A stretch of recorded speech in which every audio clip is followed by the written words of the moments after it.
Who's this man? George Roger, a British member of Magnum, one of the founders of Magnum. Magnum was was formed to avoid the. It was formed so that photographers could control their own destinies. What year? And it was formed in 1947, and I was Magnum's first and best American customer as picture editor of Ladies' Home Journal until Bob Capa came to New York in Christmas '52 and persuaded me to join Magnum. It meant taking a salary cut, but he was a good salesman, and I agreed. Roger had been one of the founders. The others were Cartier-Bresson, Capa himself, and David Seymour, whom I mentioned. And then we were joined by some very talented photographers from other countries, Werner Bischoff from Switzerland, Ernst Haas from Vienna, and of course there was an American group. The notable one whom I was somewhat responsible for bringing in was a young guy named Elliot Irwit. And Magnum is still a business? It's incredible, but Magnum still survives. Many of Magnum's best customers, like Life magazine, the weekly, have perished, but Magnum goes on. Let me read a quote from, is it Werner Bischoff? Werner. Werner Bischoff. What is important to me is that they, Magnum, and he was a part of this? Yes. Are all sound people and socialist inspired. What did he mean? Well, Werner himself was to the left, perhaps. None of them were party line people at all. But Capa, Cartier-Bresson, and Shem came out of pre-war Paris when there was a great struggle between left and right. The Popular Front was on the left, and there was a somewhat strong French fascist party, which we tend to forget, on the right. And so the sympathies of Capa and Cartier-Bresson and Shem were certainly on the left at that time, and Werner, who was Swiss and not involved in the politics of France, was nevertheless a person of the left. But as I say, none were doctrinaire. Who's this? Well, that's me. It's hard for a journalist who has strong convictions about politics to suppress those convictions, because if you're an editor of the Washington Post or an editor of the New York Times, you should be impartial. But I'm also a citizen of the United States. Even though I live in Paris, I'm very active in politics. And I got pretty upset when George Bush's administration began assembling troops in Saudi Arabia, and I saw war coming. And with a bunch of friends there, we started a movement called Americans for Peace, and we joined in the French demonstrations. And there were as many as 100,000 Frenchmen on the streets of Paris. It was scarcely reported here. And that picture you're showing me was never seen in the United States. It was made by a wire service photographer. And it got back as far as New York, but to my knowledge was never published in the States, and our whole peace movement was unrecorded here. You say that you were a conscientious objector. Yeah, I was strongly influenced by the pacifist movement of before World War II, and I was not at that time a member of a pacifist sect at all. After the war, I joined the Quakers, but in 1937, way back in college, I had led a student demonstration against war and fascism. The reason I was the leader was that the left couldn't agree among themselves who should lead, and I was chosen because I was on speaking terms with the other leaders. I was on the Daily Maroon, the student paper, and in fact, I guess I was a good front man for them. University of Chicago, you give some tribute in here to Robert Hutchins. Who was he? Right.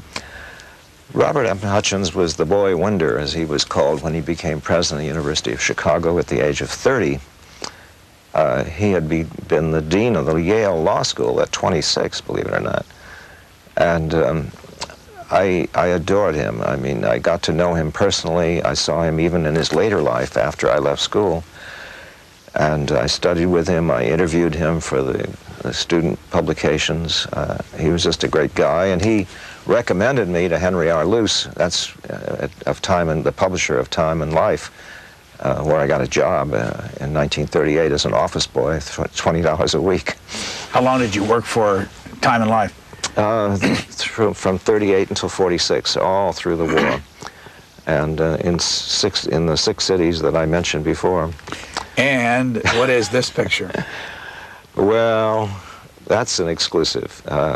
It appears only in this book and in my archives at the University of Chicago. It's Ernest Hemingway on the left, and on the right is Elaine Fisher, known as Pinky, who was Robert Capa's English girlfriend in the spring of 1944. Capa had decided to have a big party for Hemingway in London. This was about a month before D-Day. And it lasted until the liquor ran out about 4 a.m. Hemingway landed in the hospital because he was offered a ride home by a doctor who immediately drove into a water tank. Hemingway went through the windshield and into the hospital. And 2 days later, Capa and Pinky went to see him. So Capa made this picture for Life magazine, which was published as a full page, but I kept the other one for myself. Did you know this man? Yes, I met him. That was the night I met him, actually.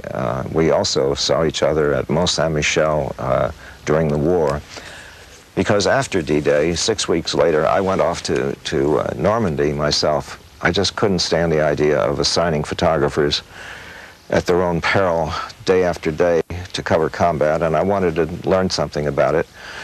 I had no real business going to Normandy, but I did, and I stayed there 4 weeks and worked with different photographers.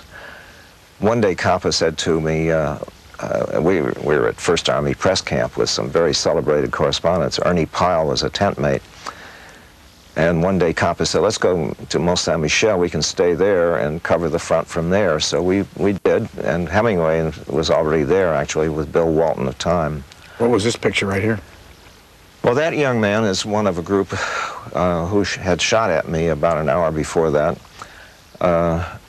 It's interesting to be shot at personally, especially if the shot misses. And I had been with Capa that day at an observation post at Saint-Malo, where a German garrison was holding out.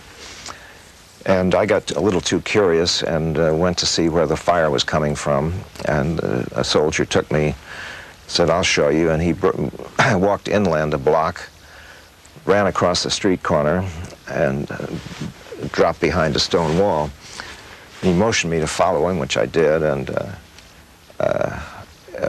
as I ran across this, there was a shot.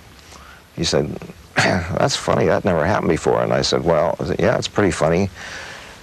And he said, when we go back, you'll have to run for it. And I said, you don't really have to tell me. So he went, and I went. Again, there was another shot. And it was only an hour or so later that they brought in this group of prisoners. And when I looked at this, when I made that photo myself, I thought, oh, you poor kid. It was hard to feel anything more than that. You have a couple of pages of pictures that some of them, even when you see them up close, you're not sure what they are. This is a gas chamber right here. What is this display from? Well, I put that in the book because that's the first picture spread on the events of World War II, which we now call the Holocaust. The Holocaust was suppressed as a news story. It was well known that to Allied authorities on the highest level that things like this were going on in Germany and in the occupied territories.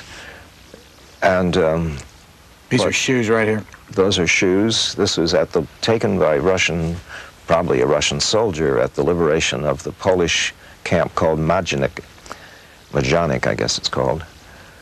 And that was published in the Illustrated London News in October 1944, 9 months before the war ended. Life published a similar page about that time, way in the back of the magazine, called opposite a Campbell's soup ad. The New York Times has done a mea culpa on this. Abe Rosenthal wrote sort of a mea culpa is the best expression for it. A statement for the New York Times Centennial Exhibition at the New York Public Library, in which he talked about the the fact that the Times itself had suppressed the news of the Holocaust, played it way inside, played it way down. So I just felt it worth recalling that because if the public had gotten excited about that through press coverage, maybe some lives would have been saved. How many jobs in your life were you fired from? Oh. Well, I quit life, and when they sent me a check for severance pay, I thought I got indignant. I walked into my boss, Wilson Hicks, and said, "What's this all about? I wasn't fired. I quit." And he just laughed, but he persuaded me to accept it.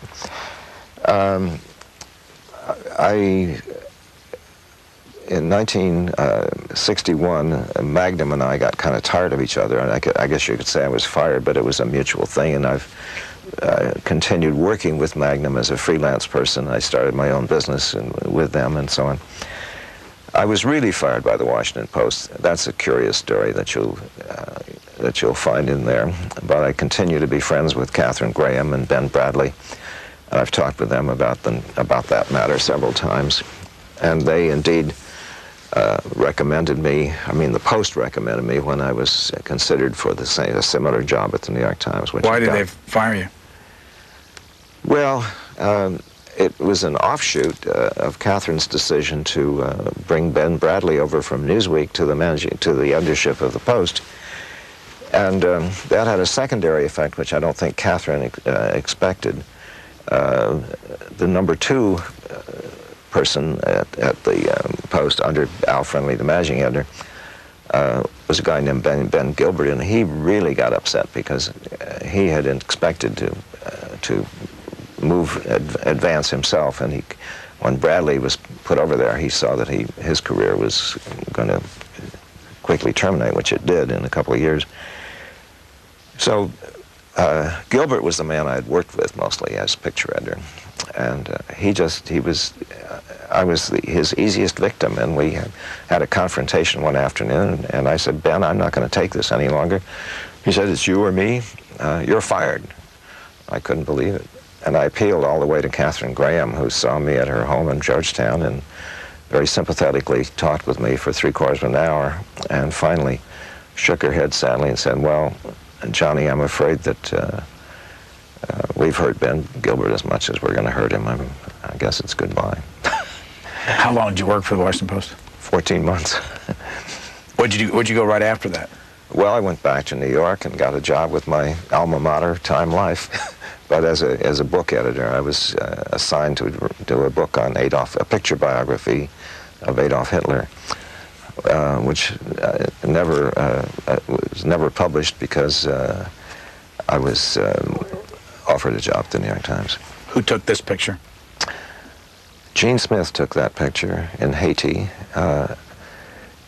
It's a madman at a real snake pit on the outskirts of Port-au-Prince, which I had coincidentally seen as a tourist in 1953. I had gone there with my wife and met a number of interesting Haitians, and one offered to take me to this insane asylum.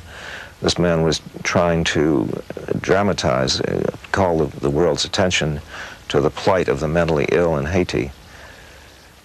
And several years later, I heard that some New York pharmaceutical companies were going to build a modern mental clinic in Port-au-Prince. And I seized on that as a story idea for Magnum, and Gene Smith got the assignment for Magnum to go and document the changes. And that's one of his strongest pictures from that story.